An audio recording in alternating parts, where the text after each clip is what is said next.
Welcome to the What's Happening Birmingham video podcast.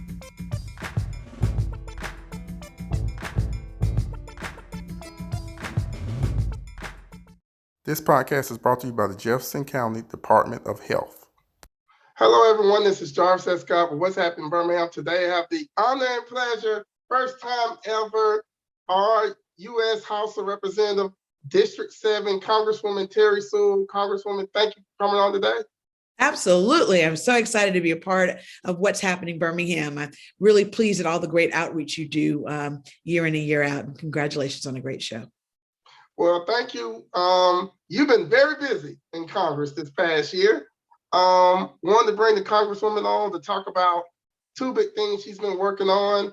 First of all, the Infrastructure Investment and Jobs Act that was passed last month, and the John Lewis Voting Rights Advancement Bill that you sponsored in the House. Absolutely. So let's first start off with the Infrastructure Investment and Jobs Act. So what are some of the benefits behind that? You know, first of all, we passed it out of the House of Representatives on November 5th, and it was signed into law on the 15th. And I was honored by President Biden to get an opportunity to go to the White House for the signing of the bill. You know, this is the first time any president, at least under my watch, and, you know, I've served under three presidents now, two Democrats and a Republican, but every one of them had what they call Infrastructure Month. Because you think about it, infrastructure should not be a partisan thing, just like voting rights shouldn't be a partisan thing, but it is.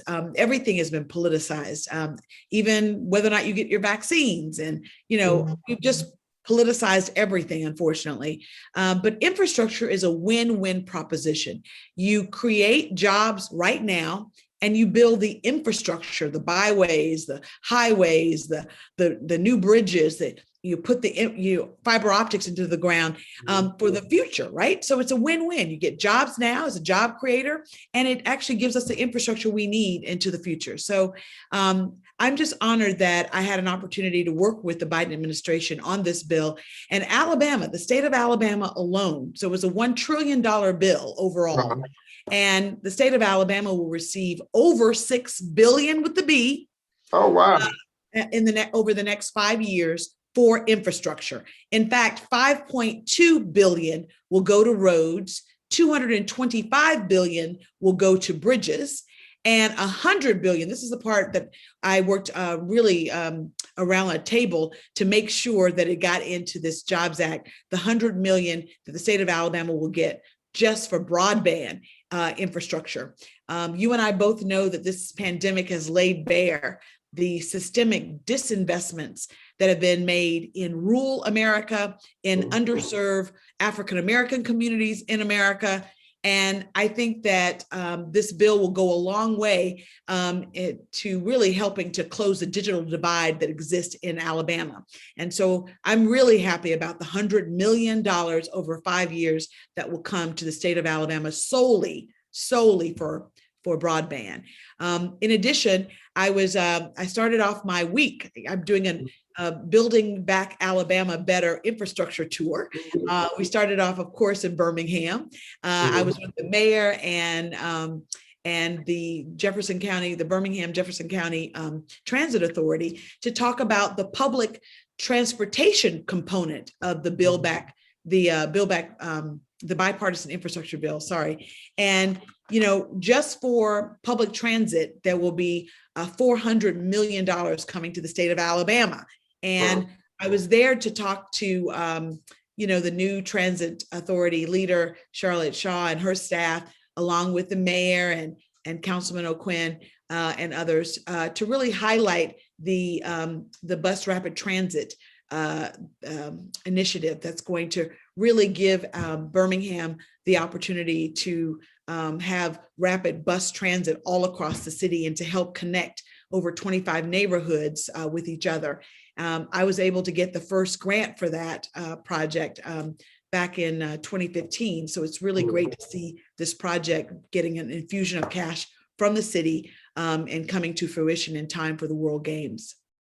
Now, one thing I saw in the bill was, and I thought I was like, wow, was deliver clean drinking water Absolutely, absolutely. This bill will go a lot for the for water and sewage infrastructure, but specifically for water infrastructure. Alabama can expect to receive $782 million over 5 years to improve water infrastructure across the state and to ensure clean drinking water. The Flint, Michigan was not just a one-off. All of us have lead pipes in our state and in our districts, and we just simply cannot enter the 21st century, with this problem, which is a huge cause for concern when it comes to the mental health and physical health of the families that have those lead pipes, but especially the children. Now, another thing I noticed, this was a great thing that got passed in the bill, was about climate change.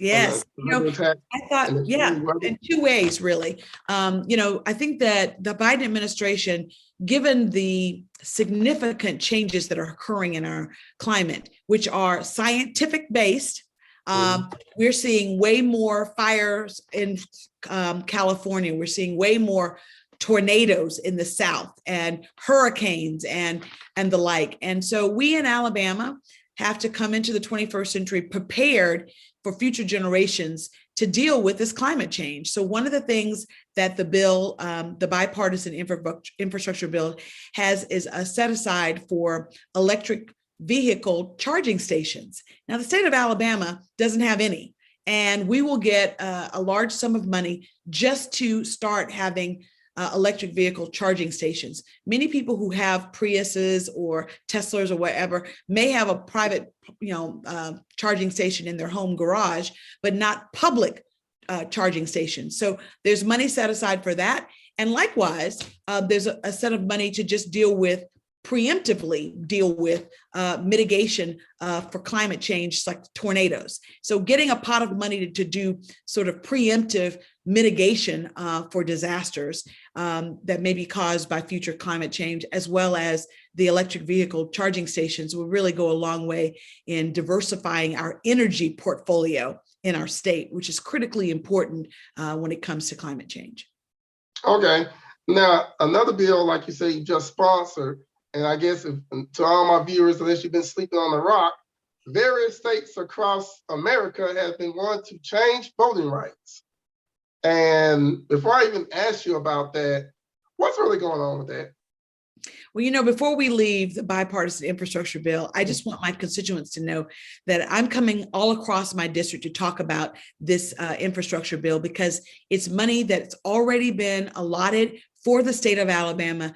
And I want everyone to know that it's not enough that we just block grant this money to the state of Alabama. It must be distributed fairly and equitably. And your congressman wants to make sure that everyone gets their fair share. And since I was a sole member of the Alabama congressional delegation to vote for the bill, we want to make sure that Alabama's 7th congressional district gets more than our share, since I was the only member of Congress from Alabama to vote for it. And so, we're really highlighting all of the great buckets of money that Alabama would get allocated. But because it was a bipartisan infrastructure, the Republicans insisted that we give the money in a block grant to the state. So it's important that our constituency know that the money is there, and that they hold me, as well as the state, especially the state, and local and state officials accountable for making sure that this money is spent in all of the communities, and especially those communities that I represent. And so I look forward to coming to a city near all of my constituency, but Birmingham was our kickoff for this tour. And we spent this past week also in Sumter County in the Black Belt, as well as Choctaw County and Clark County. And so we look forward to 2022 and that money actually coming into our state coffers, and then making sure that it's spent equitably, especially on broadband and our roads and bridges. So I had a chance to see, not only visit with the Birmingham Jefferson County Transit Authority, but also to see rickety old bridges in Choctaw County and roads repaired. And I mean, every community has needs when it comes to infrastructure. We just want to make sure people know about it. Now, as we pivot to voting rights, all I want for Christmas is for the John Lewis Voting Rights Advancement Act to actually be passed into law and signed by President Biden. You know, I have authored a bill that I've introduced in 4 successive Congresses since the 2013 Supreme Court decision gutted parts of the Voting Rights Act of 1965.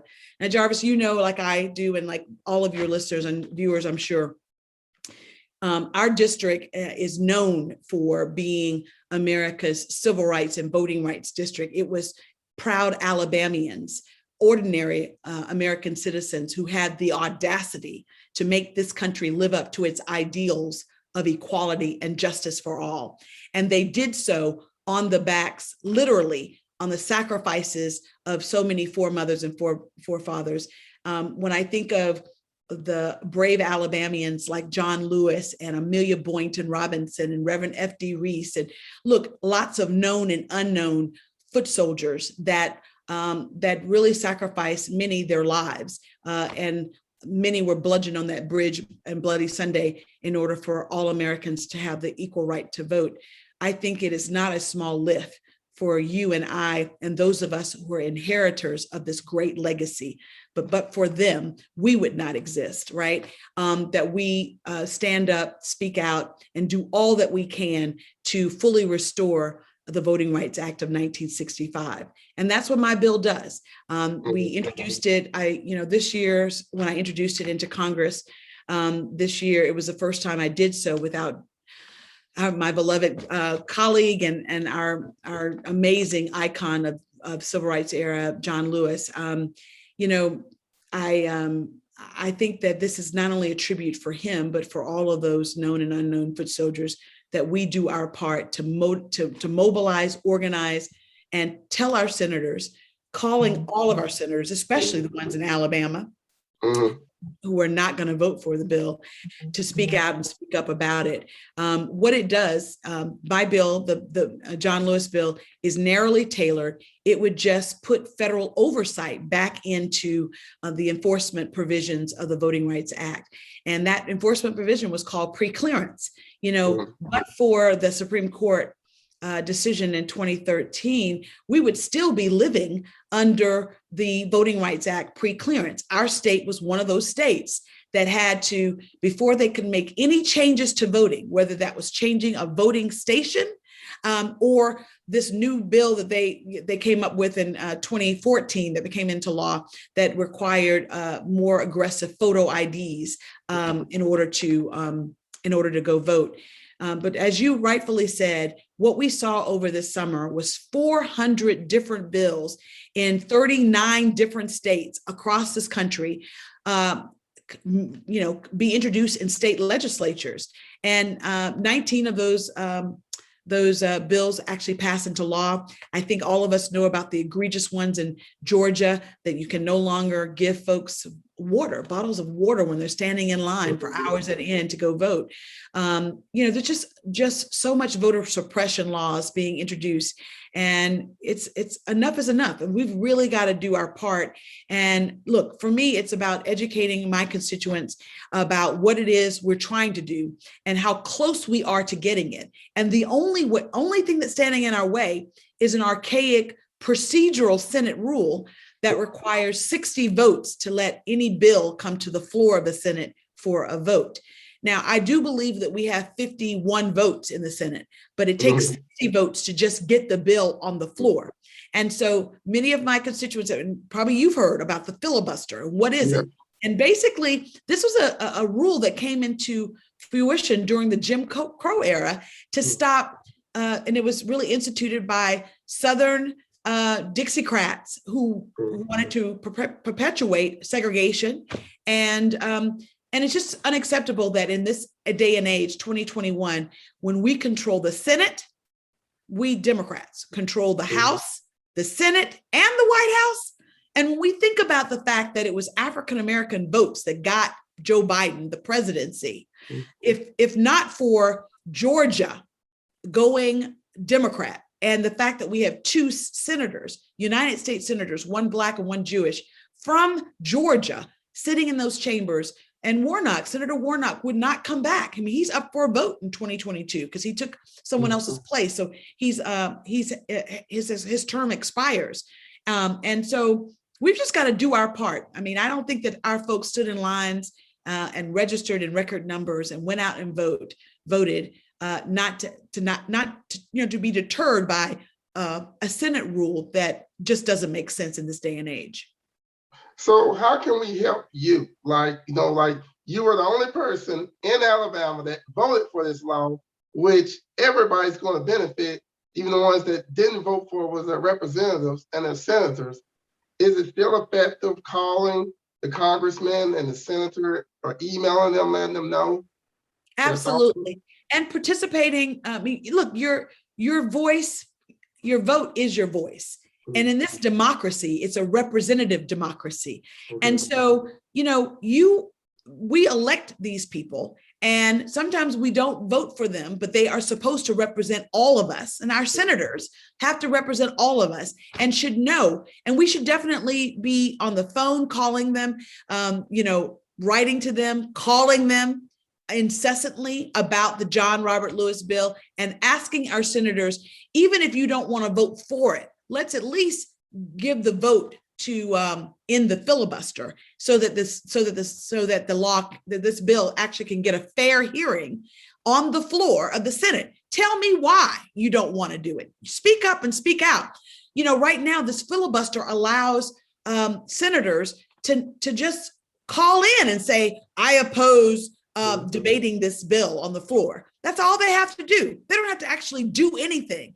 And it's really unacceptable. And I think all of us have seen Mr. Smith Goes to Washington, where we saw Jimmy Stewart, standing up all night long, because it used to be that you had to truly filibuster. You had to be present on the Senate floor, holding your time. And when your time expired, then the will of the chamber, putting it on the floor if you have 51 votes and getting it passed. Okay, but one last thing I want to ask you about, this is in the news now. Can you clear up any misconceptions about the Build Back Better bill that got passed in the House? Yes. But currently, because of one senator and not most of them on the opposing side, it won't come up to a vote.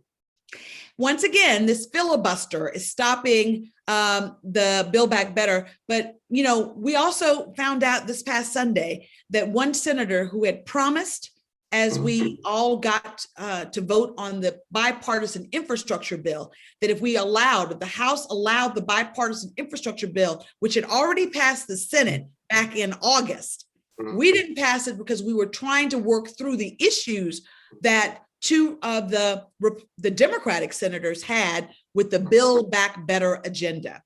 Now, let me just explain to you, Joe Biden ran on a platform for infrastructure, physical infrastructure, and also social infrastructure. What he realized, and what all of us know, is that you cannot do better on a job if your children don't have proper childcare. If we are not spending money on lowering prescription drug costs. And one of the most important provisions of the Build Back Better bill that I was a part of and that I helped author and help champion was expanding Medicaid, giving enough premium money, subsidizing the payment of health insurance for states like Alabama that did not expand Medicaid. It was going to give us an opportunity to totally close that gap and get that done. So, I think that we need to, sorry about this. We need to actually, the Build Back Better was about lowering prescription drug costs, about providing childcare needs, about providing paid family leave. I mean, we're the only industrialized country in the world that doesn't offer paid family leave. Yes, we have FMLA, but like all of you know, that just gives us the time unpaid. We need in our system some form of payment, paid family leave. And we were willing to talk and work with Joe Manchin, Senator Manchin, on lowering it from the 12 weeks that all of us wanted to whatever smaller amount of time, just as long as we got some paid family leave. I understand, and I guess all of us should understand that, lawmaking is about compromise. Rarely do you get everything you want. And in order to get this bill passed, Democrats worked with other Democrats, more moderate Democrats, to try to get a bill that all of us could get behind. And the fact that Joe Manchin has now changed his mind when we've already passed a bipartisan infrastructure bill, which we talked about earlier, this Build Back Better bill is just as important because it provides us with social infrastructure, healthcare, childcare, paid family leave. It is truly transformational on a social agenda. And it would also extend the child tax credit. Now, many of my constituents who didn't get the child tax credit before because it was not fully refundable, meaning that the only way that you could get it is if you filed your taxes. And what we know is that we have some folks in our communities who just don't make enough money to file their income tax, and they don't. And yet they have children or at home, stay at home because they can't afford with this COVID to go to work in industries that would put their health in peril. And so one of the things that we passed out of the American Rescue Plan, which passed in February, was I sit on the House Ways and Means Committee and the Health Subcommittee, which is where because I want to fight for closing that gap, that Medicaid coverage gap, so that more Alabamians, especially the ones that I represent, have access to affordable quality health care through health insurance. But equally as important is this child tax credit, which came out of my committee, the tax committee. And that child tax credit gives each person who makes under $75,000, so many people in my district do, if they have children under the age of 17, they would get $300 per month for those children as long as they signed up on the website. And so that's an important change. It's transformational across this country. It would lift 90% of the poorest of poor children out of poverty. And what a great anti-poverty, pro-investment in our people, the greatest asset we have. It would be a game changer, and it is a game changer. We would have extended that for 4 more years under the Build Back Better bill. So I am still going to fight very hard to get the Build Back Better bill on the floor of the Senate. And I think that what this means with Senator Manchin saying he's a no is that we're back at the drawing board. But I can tell you that this president, this administration, Kamala Harris as vice president, myself as your congresswoman, we're going to fight to get the other half of this. We've got physical infrastructure. Let's get social infrastructure as well. Well, Congresswoman Terri Sewell, I want to thank you for coming. I want to thank you for being the only person in the delegation to stand up and vote yes on all these bills for the progress for all our Alabamians and things. Any final things, ways we can help you? I know you only one vote, but yes. No, listen, I think that it's about making our vote heard by our voices. And so, I always say that the best thing that my constituents can do for me is to vote, volunteer, organize, and turn out and elect officials that will do the right thing.